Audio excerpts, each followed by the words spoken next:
when the Conservative Party, after a good run of 200 years, ceases to be a national party. They are going to be obliterated in Scotland.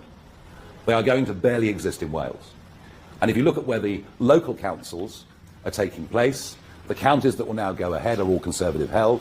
I believe we're going to do phenomenally well in those counties, as we did in the 10 that we won a clear majority in, the other 2 that we're the main party in. You look at where thousands of council seats are being fought: Gateshead, Newcastle, Barnsley, Sandwell, Wolverhampton. I genuinely think that when we sit here on May the 8th next year, you'll all take a very different view. They will not be a national party. So the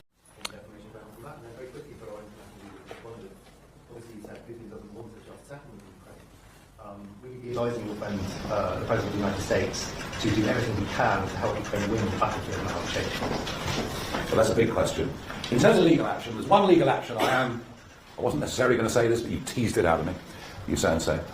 The one legal action that we're going to consider tonight, but I've not yet had proper time to look at it, is whether we can go to judicial review to make these mayoral elections go ahead.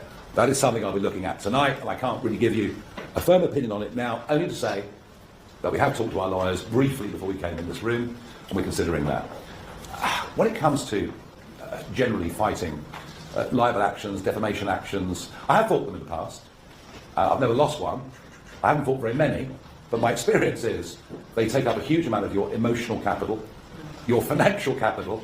You almost become obsessed with the case, and you live, breathe, and sleep it to the detriment of virtually everything else. What is clear is that, I think I said it already to one of the earlier questions, I think that Putin is not looking for any sense of a fair and equitable deal, and I made it clear at the weekend that anyway, you could argue that the limits of size put on the Ukrainian army are bigger than they ever would have been in peacetime. Yeah, you could argue that, but equally it's making a demand on Ukrainian sovereignty, and generally the only people that accept limitations on the size of their army, their air force or their navy are people who've signed unconditional surrenders. So on a point of sovereignty principle, I don't find that acceptable. And look, of course there are arguments about Russian-speaking areas, there are arguments about what might have happened over the course of the last 20 years, 100 years, all of that's complicated.